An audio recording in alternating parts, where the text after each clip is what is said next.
Agora a gente tem mais uma apuração e Como que eu vou expressar isso? Mais uma informação política também, um fio que a gente precisa amarrar aqui para quem nos acompanha. Jair Bolsonaro e Alexandre de Moraes se encontraram na casa do senador Ciro Nogueira em dezembro, me confirmaram duas fontes com conhecimento do assunto. A conversa foi revelada pelo próprio Mauro Cid, ex-ajudante de ordens de Jair Bolsonaro, nesse áudio divulgado pela revista Veja, que provocou toda essa confusão e que levou Mauro Cid de volta à cadeia.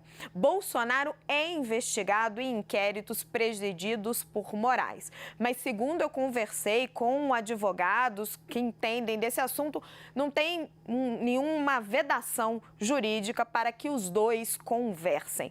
Procurei o ministro Alexandre de Moraes, que não quis comentar o assunto.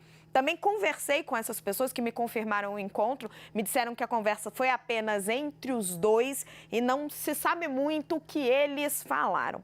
Segundo eu apurei, tem todo um contexto por trás disso. Interlocutores da direita têm tentado uma aproximação com o Supremo Tribunal Federal para apaziguar os ânimos e reduzir a polarização. Exemplos: Tarcísio de Freitas vem conversando com frequência com os ministros Gilmar Mendes e com o próprio Moraes. Valdemar da Costa Neto, a nossa analista Jussara Soares e o nosso âncora Gustavo Uribe também trouxeram essa informação, procurou ambos os ministros. E qual é o contexto disso? A Polícia Federal vem acumulando provas contra Bolsonaro em diversos casos, como a falsificação do cartão de vacina, a suposta trama golpista, o que estava aumentando o risco de prisão de Bolsonaro. Tudo mudou agora com a delação de Cid sob júdice, né? Está questionadíssima. Só que do outro lado, interlocutores de Bolsonaro também dizem que a direita pode ter uma vitória importante nas eleições municipais em 2024 e pode conquistar maioria no Senado em 2026. E que uma bancada grande de senadores, isso sempre na avaliação desses interlocutores, desses caciques ali da direita ligados a Jair Bolsonaro, aumenta o risco de impeachment de ministros do Supremo. Vamos fazer um pouco de análise sobre isso, vamos trazer informações. Primeiro, Pedro Venceslau aqui comigo. Após os áudios vazados, os bolsonaristas falam em perseguição política e criticam métodos da PF. Conta essa apuração, Pedro.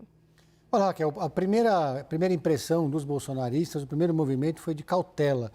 Todo mundo ficou ali observando, tentando entender quais foram as motivações de Mauro Cid ao dar essa declaração. Depois, aí já pela manhã, hoje, tivemos as primeiras postagens de bolsonaristas na linha, como foi o Marco Feliciano, por exemplo, que disse que o STF e a Polícia Federal perderam a credibilidade. Ou seja, ou melhor, que a credibilidade da PF e do STF está em jogo. Essa é mais ou menos a narrativa que vai adotar também, provavelmente, a defesa de Jair Bolsonaro e os bolsonaristas, de que a delação de Mauro Cid agora está completamente comprometida. Todo mundo ali no entorno do ex-presidente avalia, claro, que ele foi beneficiado, favorecido por essa delação, por essa declaração do Mauro Cid, que foi vazada para a revista Veja, mas negam qualquer relação com ela. Dizem, inclusive, que no primeiro momento acharam que ele estaria fazendo um jogo combinado com alguém que eles não conseguem identificar quem. Conversei também com Fábio Van Garten, hoje, mais cedo, que disse que considera gravíssima essa declaração do Mauro Cid, que foi vazada para a revista Veja, que o que ele disse não é aquilo que está no papel, portanto, se perde a credibilidade. Mas ele parou por aí. Agora, outros bolsonaristas mostraram dúvida, mostraram incredulidade em relação ao que disse o Mauro Cid e avaliam a situação que ele vive nesse momento, de completo isolamento, dificuldade financeira, desastre da profissional. Ele tinha um projeto nas Forças Armadas de crescimento profissional ali dentro que acabou não acontecendo. Então, ele talvez tenha tido uma iniciativa de fazer um gesto para tentar se reaproximar, pelo menos de parte daquele grupo do qual ele já fez parte algum dia. Também há uma leitura de que Jair Bolsonaro, depois dessa declaração, possa ter adiado aquele momento que todo mundo acredita que um dia vai acontecer, que é partir para cima do seu ex-ajudante de ordens. A gente não viu isso ainda acontecendo. o ex-presidente Jair Bolsonaro ainda não fez nenhum ataque frontal ao Mauro Cid. Então, não houve esse momento de rompimento, porque as duas partes ali estão esperando os desdobramentos dos fatos para decidir, para avaliar como agir até o final dessa investigação. Os dois lados temem que um rompimento total possa prejudicar a ambos. Muito obrigada, Pedro Venceslau. Theo Cury agora aqui comigo. Theo, que prazer ter você no jornal. Meu querido, pelo que eu estava conversando com advogados, não existe uma vedação jurídica para Jair Bolsonaro se encontrar com Alexandre de Moraes, embora Moraes seja o relator de casos em que Jair Bolsonaro é investigado. Um juiz não pode ter uma relação de amizade com o investigado, mas uma conversa republicana não tem nada que seja vedado. Aí a gente está falando muito mais talvez de um movimento político de aproximação do Supremo com a direita?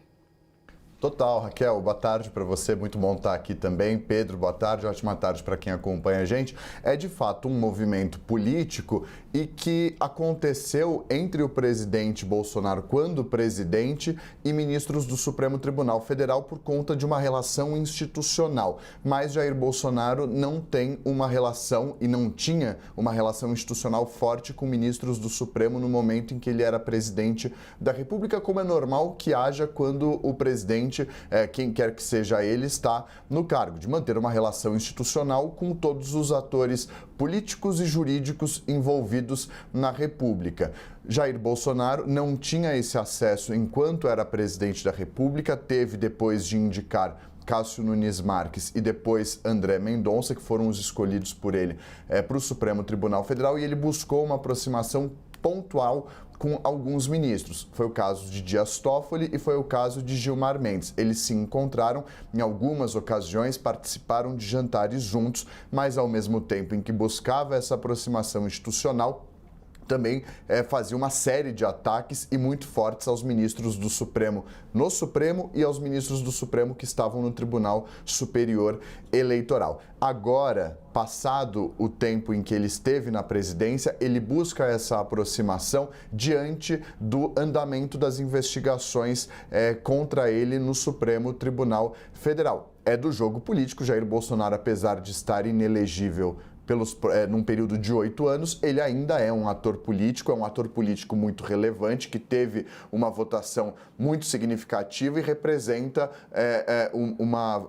nessa polarização que a gente acompanha com o atual presidente da República, Luiz Inácio Lula da Silva. Então é uma aproximação do jogo político e importante. E aconteceu e vem em seguida agora, meses depois, desse caso envolvendo o tenente-coronel do Exército, Mauro Cid. Raquel, eu sei que não foi essa a pergunta, mas conversando com pessoas na Procuradoria-Geral da República, a avaliação de uma dessas fontes com as quais eu conversei é a de que esse vazamento, assim como o Pedro foi na linha dos aliados de Jair Bolsonaro, da percepção deles na Procuradoria-Geral da República, de acordo com uma pessoa com a qual conversei, a avaliação é de que esse vazamento tinha o objetivo de aplacar uma ansiedade dos aliados de Jair Bolsonaro, que criticavam Mauro Cid pela decisão que ele tomou de fechar o acordo de delação premiada e de se blindar com relação ao avanço das investigações